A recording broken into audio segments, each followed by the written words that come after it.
15 minutes. వామ్మో, ఆ kitchen ఎట్లుందో, ఎంత దరిద్రంగా ఉందో. ముందు నా కిచెన్ చూసుకోండి.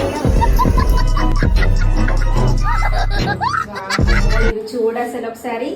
ఈ మధ్య పిల్లలు వంట చేసుకుంటే హ్యాపీగా ఫీల్ అవ్వాల్సింది పోయి కిచెన్ ఎలా అవుతుందో అని భయపడాల్సి వస్తుంది. కిచెన్ అంతా క్లీన్ చేసేసరికి 1 అవర్ పడుతుంది. మీ ఇంట్లో కూడా అంతేనా? కామెంట్ చేయండి. Okay bye. వీడియో నచ్చితే సబ్స్క్రైబ్.